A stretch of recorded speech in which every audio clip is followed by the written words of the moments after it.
भला हुआ मेरी माला टूट गई, मैं राम भजन से छूटी। भला हुआ मेरी माला टूट गई, मैं राम भजन से छूटी। मेरे सिर से टली बला, भला हुआ मेरी माला टूट गई, मैं राम भजन से छूटी। मैं राम भजन से छूटी।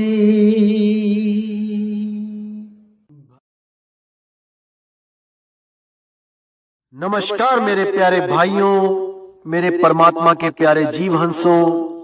मैं हमेशा मालिक से यही दुआ करूंगा कि आप सब मेरे भाइयों का विवेक पहले से ज्यादा और ज्यादा और ज्यादा से ज्यादा बढ़ता ही जाए। बस मेरे दिल की यही अरदास है कि ऐसी कोई चीज ना रहे जो आपको समझ ना आए। हर चीज आपको बिल्कुल क्रिस्टल क्लियर होती जाए। बस यही चाहूंगा मैं, यही अरदास करूंगा उस बंदी छोड़ से, उस परमपिता परमात्मा से कि वो आपके विवेक शक्ति में बढ़ोतरी करता ही जाए और ऐसा कोई भी अज्ञान ना रहे इस दुनिया में जो आपको 1% भी भ्रमित कर पाए। कुछ ना रहे ऐसा। आपका ये भाई आपकी पूरी मदद करने के लिए तैयार है।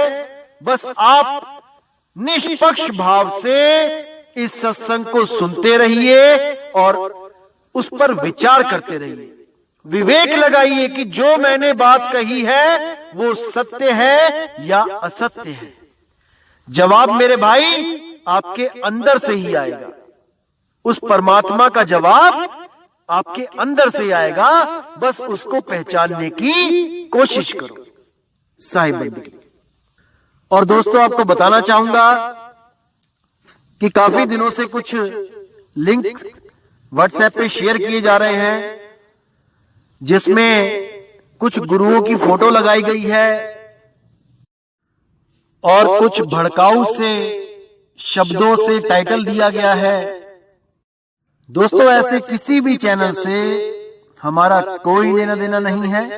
आप उनको बिल्कुल ना देखें, बिल्कुल भी ना देखें, क्योंकि वो सत्संग हमारे ही अपलोड कर रहा है और गलत फोटो लगा लगा के दुनिया को भ्रमित कर रहा है।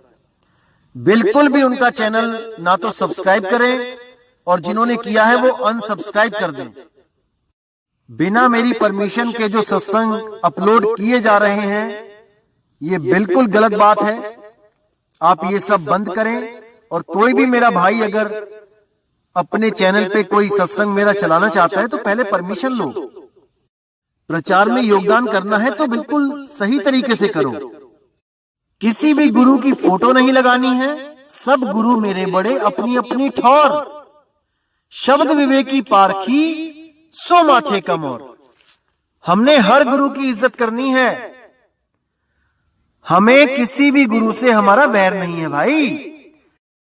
हर गुरु अपनी अपनी सीमा में अपने अपने शिष्यों को ज्ञान दे रहा है।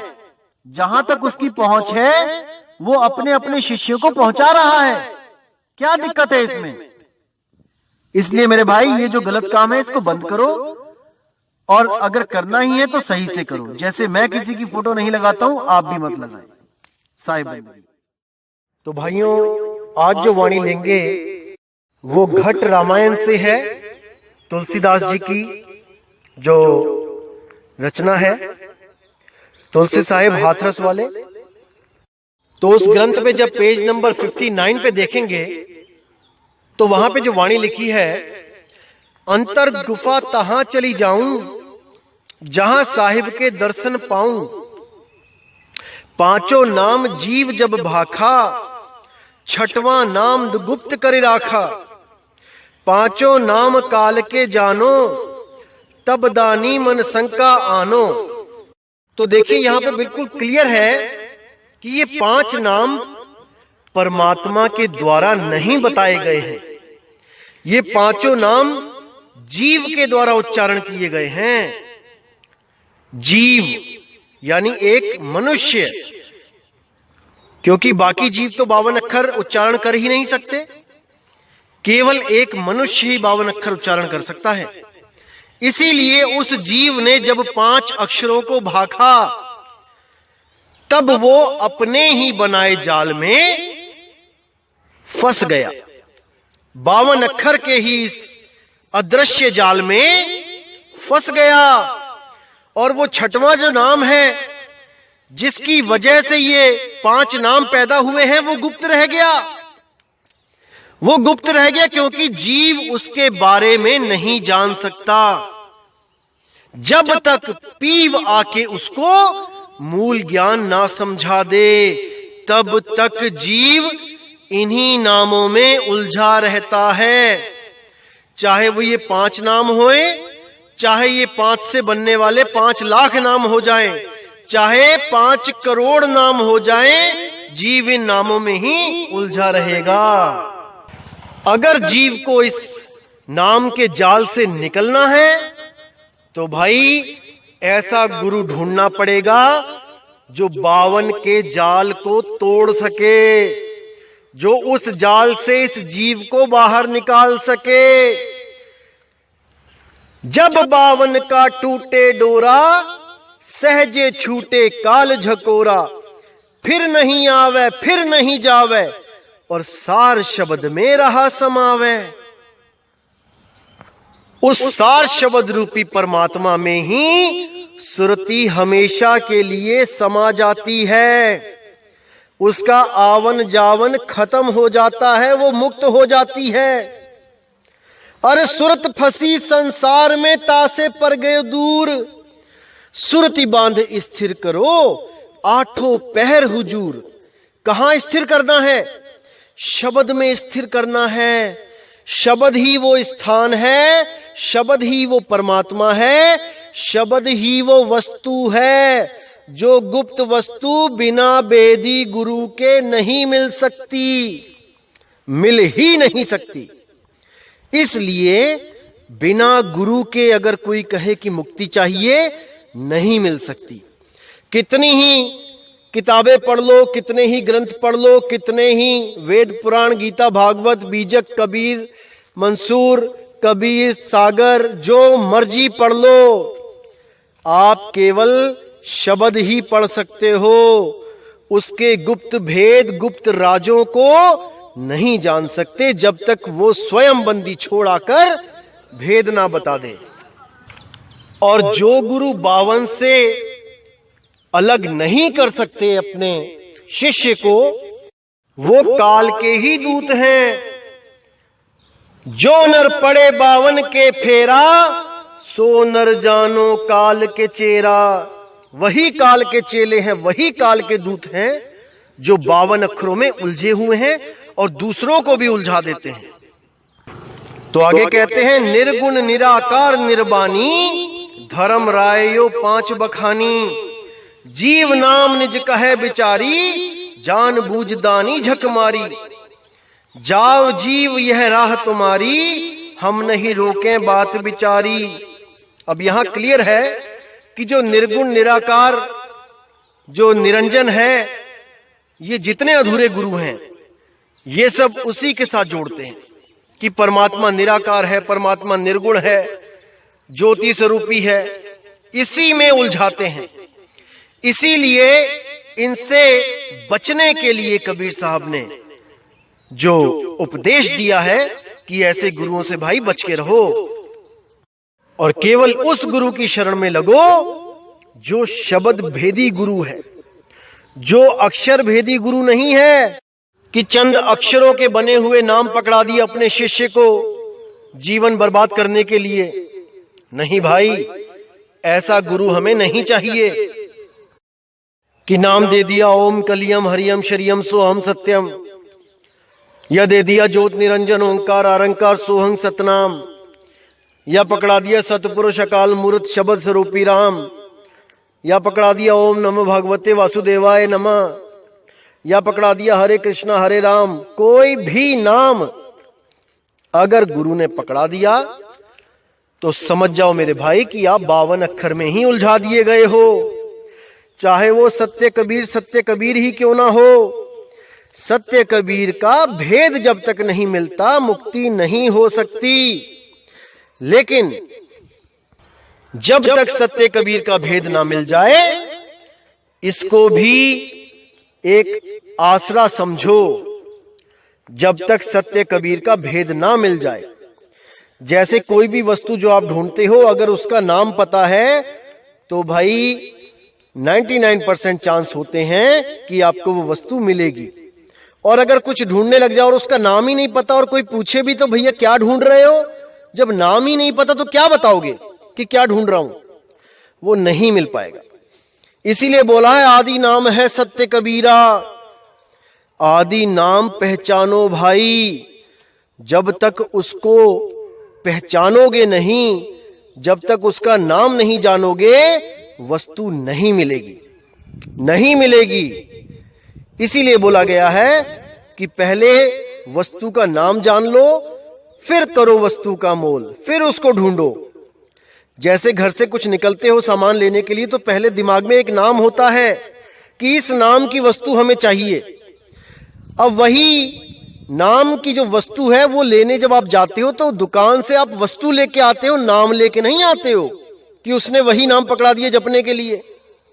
कि गए थे सत्य कबीरा लेने तो गुरुजी ने भी सार नाम के नाम पे दे दिया सत्य कबीरा कि जपी जाओ इसको सत्य कबीरा सत्य कबीरा। मूर्खता है ये, मूर्खता।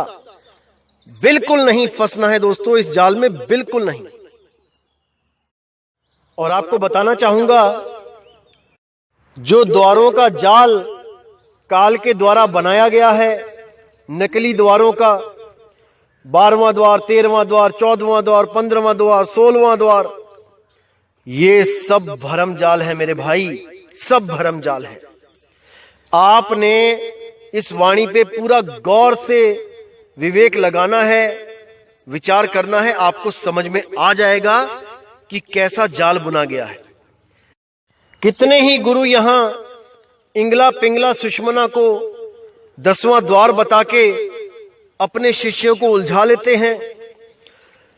वो आंखों के बीच त्रिकुटी में ही ध्यान लगवाते हैं सारी उम्र और कहते हैं कि वहीं पर ज्योत जगेगी, वहीं पे परमात्मा मिलेगा, वही अमृत है, वहीं पे अनहद नाद रूपी अमृत झनकार सुनाई देगी।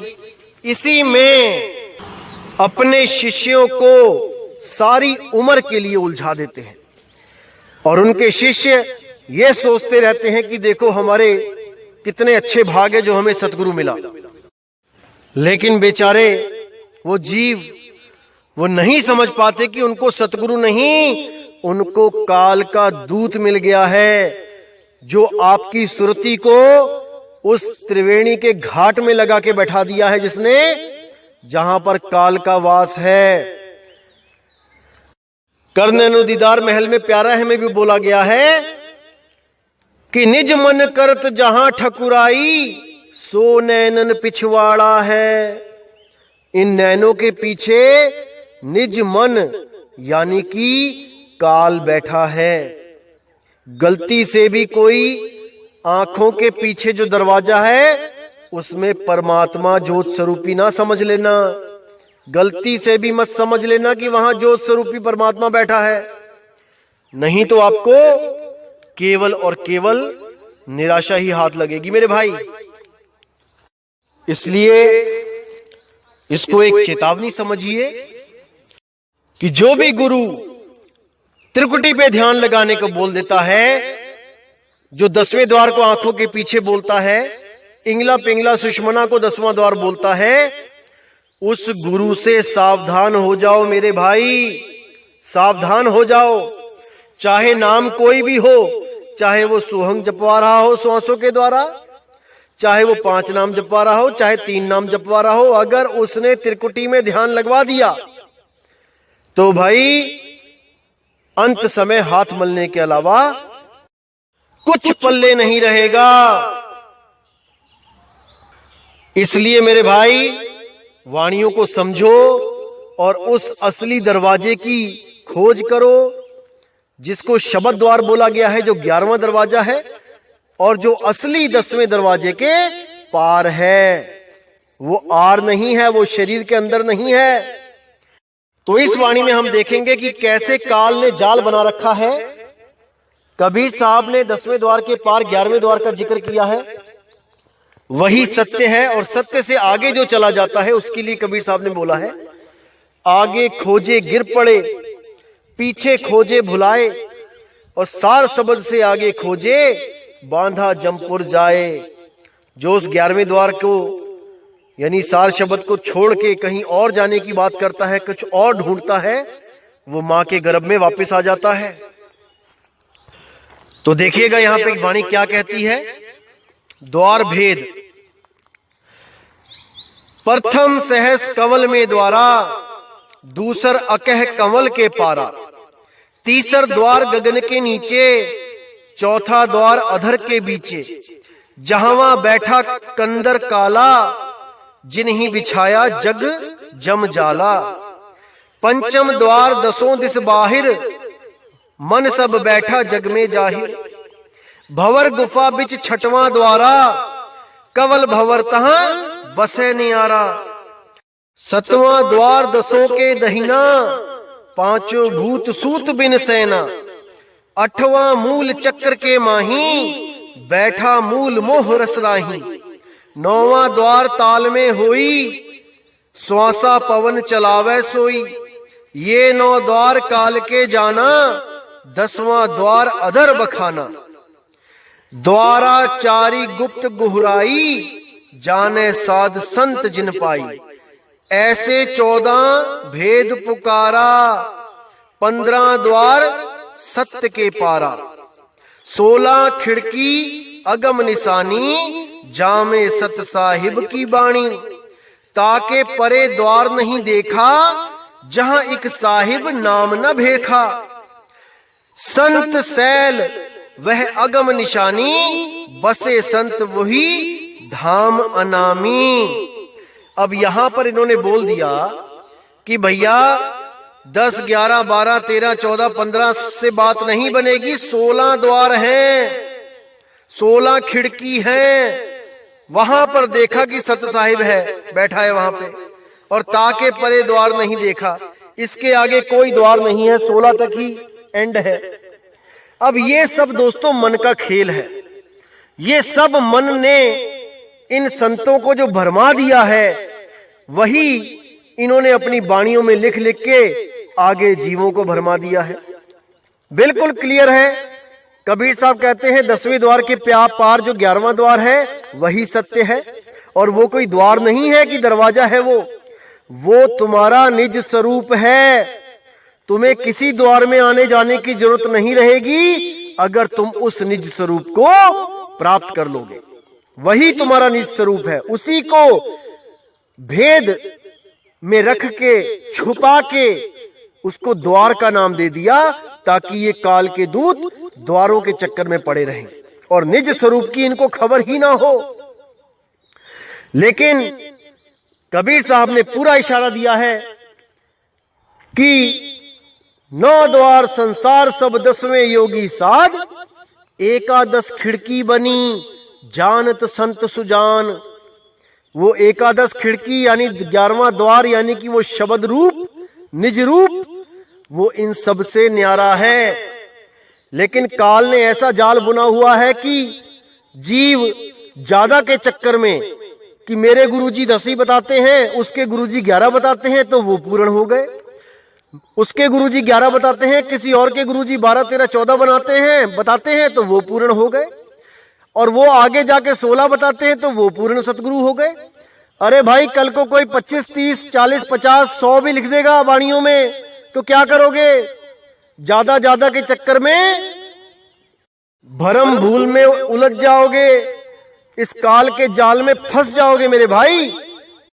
निज रूप के अलावा, निज नाम के अलावा कुछ भी सत्य नहीं है। कोई 16, 15, 20 द्वार नहीं भाई। अरे 3 गुणों की भक्ति में भूल पड़े हो संसार। कहे कबीर निज नाम बिन कैसे उतरे पार। कैसे उतरोगे पार जब तक तुम्हें तुम्हारा निज नाम देने वाला बंदी छोड़ सतगुरु ना मिल जाए। तब तक कैसे मुक्ति मिलेगी भाई? कभी नहीं मिलेगी। तो इस वाणी से बिल्कुल क्लियर हो गया कि भाई ऐसे ऐसे मन के खेल हैं।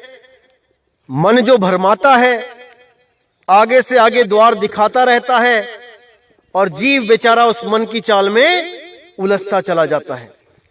इसने बड़े बड़े संतों को नहीं छोड़ा भाई, इसने बड़े बड़े भक्तों को नहीं छोड़ा, किसी को नहीं बख्शता। ये असल में इस मन का जो जाल है वो केवल ये है कि ये आपको कल्पनाओं में जीना सिखाता है। जैसा आपको गुरु मिलेगा, जैसा ज्ञान आपके दिमाग में फीड कर दिया जाएगा, ये मन वैसी ही कल्पनाओं का दृश्य तुम्हारे सामने रख देगा। अगर तुम्हें ऐसा गुरु मिल जाए जो कहे कि परमात्मा के 4 सिर हैं, 8 हाथ हैं, और आप अगर उस पर दृढ़ विश्वास कर लो तो भाई आपको ध्यान में ऐसा ही परमात्मा दिखने लग जाएगा जिसके 4 सिर और 8 हाथ हैं। और आप खुद गवाही दोगे कि हां गुरुजी, जो आपने बोला है बिल्कुल सत्य है। मैंने देखा है, जैसे आज के टाइम में जो गुरु बैठे हुए हैं वो क्या बताते हैं शिष्य को कि सतलोक चलो, वहां पर सोने की सड़कें हैं, खजूर है, काजू है, किशमिश है, हीरे पन्ने मोती लगे हैं दीवारों में, वहां पे विमान खड़े हैं, अपने अपने घर पे एक एक विमान मिलेगा सबको। और जैसी कल्पनाओं में जीव को डाल दिया जाता है, वो जीव वैसी ही कल्पनाओं में जीने लगता है। उसके सपने में भी यही दिखाई देने लग जाता है कि मेरे गुरुजी मुझे लेके गए, वहां पर सोने की सड़कें थीं, वहां इंद्र बैठा हुआ था, वहां पे डांस चल रहा था, वहां से आगे चले गए पार ब्रह्म के लोक में चले गए। पता नहीं क्या क्या ये मन उलझा उलझा के उनको भ्रमित करता रहता है, और वो लोग बेचारे इसको सत्य मानकर अपने गुरु के अटल शिष्य बने रहते हैं, क्योंकि उनको मन का खेल नहीं पता ना भाई। अभी इस मन का खेल बहुत खतरनाक है, बहुत खतरनाक। बड़े बड़े जोगी, सिद्ध, तपस्वी, जटाधारियों को इसने नहीं छोड़ा। हजारों साल तपस्या करवा के उनकी भक्ति जीरो कर डाली। एक को भी नहीं छोड़ा इसने, एक को भी। अरे मन ही स्वरूपी देव निरंजन तुम्हें राख भरमाई हो। मन ही स्वरूपी देव निरंजन, यानी कि मन के स्वरूप का ही जो काल निरंजन है, वो कुछ लोग समझते हैं कि काल अलग है और मन अलग है, मन काल का एजेंट है। नहीं भाई, मन और काल ये दोनों एक ही चीज है, एक ही चीज है। काल साकार कह देते हैं, मन को निराकार कह देते हैं। ये दोनों ही एक ही सिक्के के 2 पहलू हैं, हेड और टेल, लेकिन सिक्का एक ही है भाई। इसी को साकार ब्रह्म और निराकार ब्रह्म कह दिया जाता है। आने वाली ऑडियोज में मैं सत्संग में पूरा क्लियर करके बताऊंगा कि कैसे ये साकार होता है, कैसे ये निराकार होता है, कैसे ये भ्रमित करता है, कैसे ये जीवों को खाता है। हर चीज क्लियर होगी, बस आप विवेक के द्वारा सत्य सत्य का निर्णय करते चले जाएं। तो दोस्तों, उम्मीद करता हूं कि आज आपके दिमाग से ये द्वारों का चक्कर पूरी तरह खत्म हो चुका होगा कि 11वां, 12वां, 13वां, 14वां, 15वां बढ़ते ही जाना है, बढ़ते ही जाना है जब तक अंत ना आ जाए।